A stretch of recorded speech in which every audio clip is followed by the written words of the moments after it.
And I now give the floor to the representative of the Russian Federation.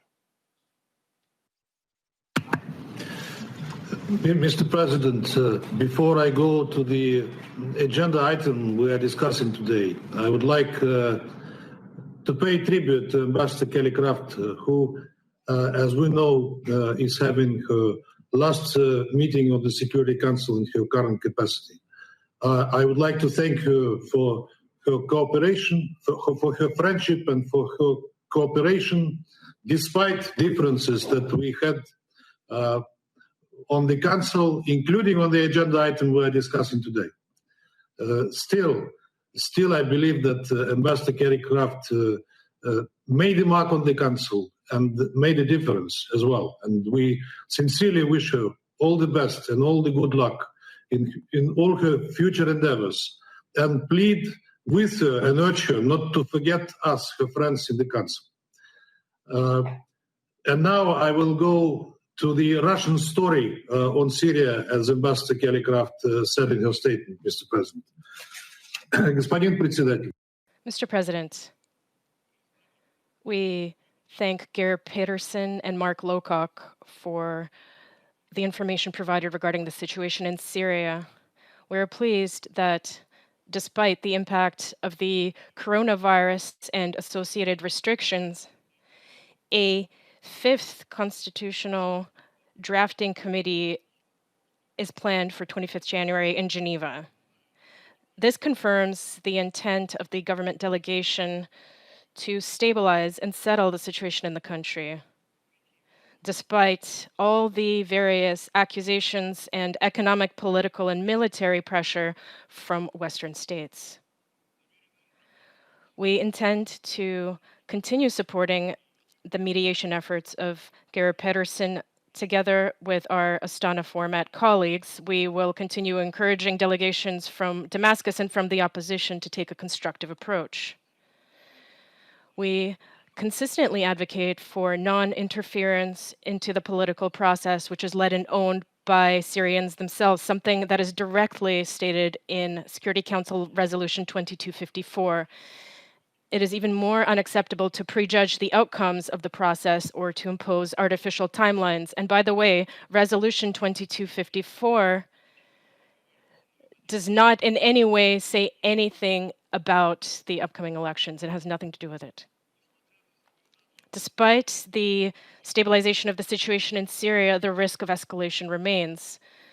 We are seeing a high degree of tensions, in particular in territories not under government control in Idlib, east of the Euphrates, and Al-Tanf. Hayat Tahrir al-Sham terrorists are still shelling towns and villages and Syrian army positions and are continuing their practice of harassment of civilians, executions, and illicit enrichment. East of the Euphrates, we're seeing an Please proceed. Thank you, President. East of the Euphrates, we are seeing an uptick in ISIS cell activity, an increase in clashes between Kurdish units and tribes, as well as between various Kurdish forces. We also condemn Israeli airstrikes on Syrian territory, which threaten the stability of the region as a whole. We are disappointed by the introduction of Western sanctions against the head of the Ministry of Foreign Affairs of the Syrian Arab Republic, Faisal Mekdad. This measure testifies to the unwillingness of the West to seek diplomatic solutions to the Syrian crisis, which they themselves in large part were responsible for provoking. Mr. President, as regards the humanitarian component of the Syrian file and the Security Council, we will touch upon its key aspects which need to be addressed immediately. The countdown is speeding up for the cross-border mechanism to provide humanitarian assistance in Syria. We have repeatedly said that the functioning of the cross-border mechanism gives rise to many questions given its lack of transparency and any kind of accountability, especially given that the number of UN humanitarian shipments passing through it is a very small fraction of the total volume of humanitarian shipments from Turkey.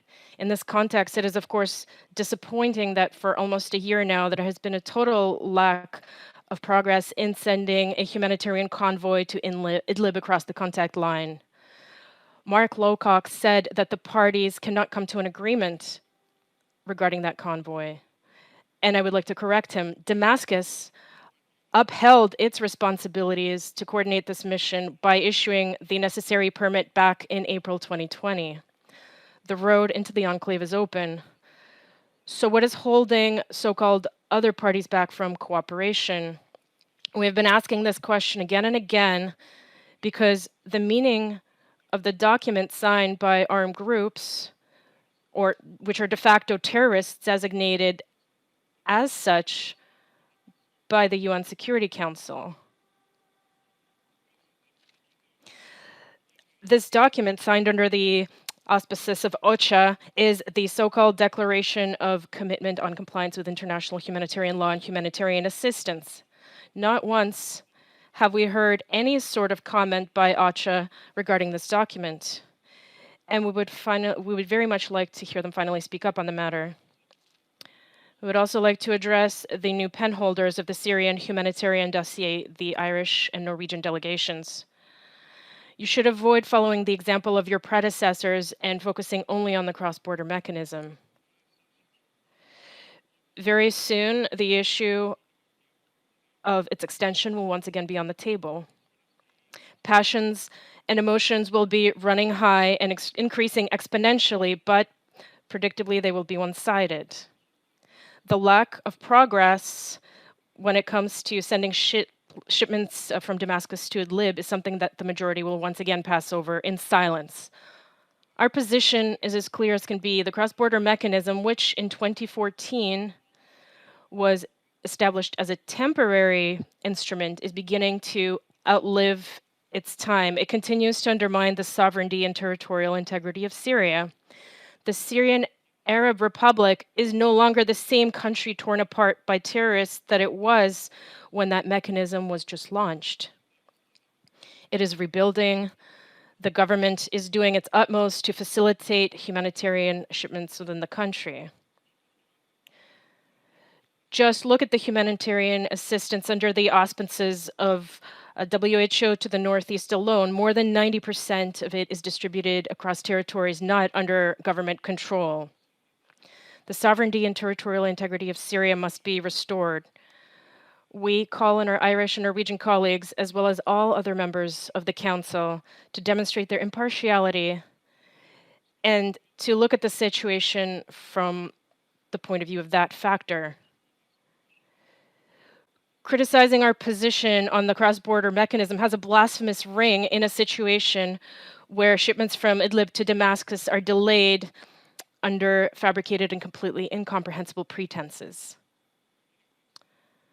Mr. President, I would be remiss if I failed to mention unlawful unilateral coercive measures, or simply speaking, sanctions. During the Security Council meeting in December, we already pointed out and highlighted the anti-sanctions guidance for the COVID-19 pandemic period that was issued on December 10th by the Special Rapporteur on the impact of sanctions on the enjoyment of human rights, Ms. Dohan. That guidance is essentially a distillation of the problems that humanitarian workers in Syria encounter. A dialogue with them was precisely what this document was based on.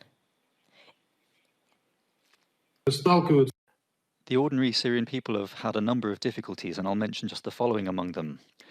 The Central Bank of Syria has fallen out of the international accounting system. There's also the factor of the potential dual-use humanitarian goods.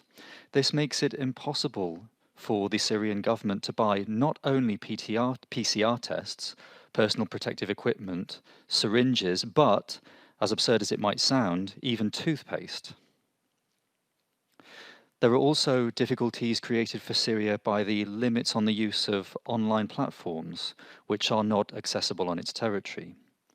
Among other things, The lack of enough medical personnel makes it difficult to carry out distant medical consultations with patients, so-called telemedicine, which people are so proud of nowadays. School pupils are also not able to use the internet to study at home. In this context, we should pay particular attention to Syrians' rights to access the coronavirus vaccine.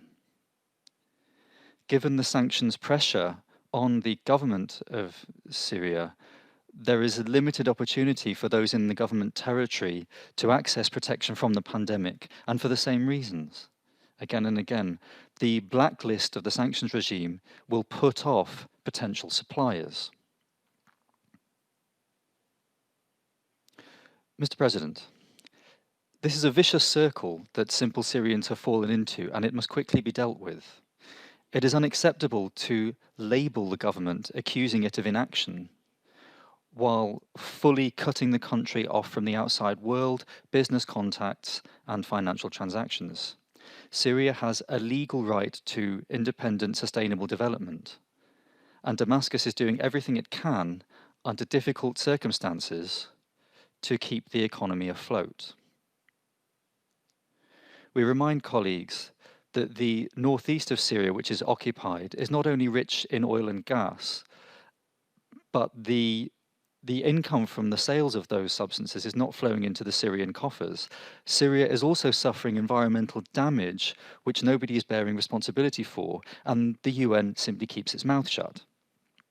And the responsibility for this situation is held by the occupying power. The northeast of Syria was at one time the breadbasket, not only of the country, but the region, and it's also cut off from the national economy. At the same time as the UN's Food and Agriculture Organization reports on a bumper crop for 2020, on average 77% higher when compared with the previous 5-year period, in the country, increasing numbers of people are going hungry. Is it fair in this situation to level accusations at Damascus, which doesn't have access to its national resources, but is suffering problems in supplying food to its citizens? Mr. President, some colleagues wish to see this sanctions theme through a prism of Russian or Syria propaganda. That's what they accuse it of being. But nonetheless, the issue is being spoken about increasingly within the UN. There's the material of the Special Rapporteur and the calls of the Secretary General. But also in December, the regional director of the WHO for the Mediterranean, Mr. Mandari, said openly in a briefing that the sanctions are having a negative impact on all aspects of life in Syria, including healthcare. In this connection, I have to put a question to Mark Lowcock. Mark, during the course of the Security Council meeting on Yemen on the 14th of January, you made an emotional statement that humanitarian exemptions will not solve the problem of deliveries to the country. And if they allow such deliveries to be made, those deliveries will come in at very high prices. And in the context of Yemen, this gave you serious fears because it severely limits the opportunity of humanitarians on the ground. We esteem your openness and your daring on this, but what's the difference between the situation in Yemen and the situation in Syria? The same deficient humanitarian exemptions, the same blocking of bank accounts, the same fears on the part of suppliers of falling under secondary sanctions, the same increase in the price of fuel against the background of an increasing deficit. Is it that in the context of Syria, we're going to be able to talk about these things only if the people start to go hungry at the same scale as they are in Yemen? This is a selective approach to country subjects, and we would like to see your principal position on Syria, Mark, in the same way that you've demonstrated it on Yemen. Finally, I would like to put a question once again to Mark Lowcock. In December 2020, the term of the humanitarian plan on Syria came to an end, and also the UN Sustainable Development Cooperation Framework. It would be interesting to know where we are at with the preparation of new versions of these documents. Furthermore, in the context of coordinating humanitarian efforts and facilitating development, what some people call a nexus, even though that isn't particularly clear to us, and given the increasing trend for Syrian refugees to return home, the question of re-establishing infrastructure in Syria is becoming more and more pressing. I mean, hospitals, schools, and housing. In this connection, we once again wish to draw your attention to the unacceptability of setting political conditions for the UN's work to aim to develop or facilitate development in a country. We should rather only respond to the real needs of Syrians and the priorities of the government as stipulated through the agreed parameters for providing UN assistance. We recall the internal document, Parameters and Principles of UN Assistance in Syria, which contains an unacceptable thesis on conditions for assistance. And we believe that in reality, the UN maintains its impartiality and its independence. This document also includes the work of the UN Interagency Task Force. We'd like to ask about the parameters and the course of its work. We'd like to ask you, Mark, because as far as we understand it, OCHA is a member of that body. Thank you very much. أشكر ممثل الاتحاد الروسي على بيانه. I thank the representative of the Russian Federation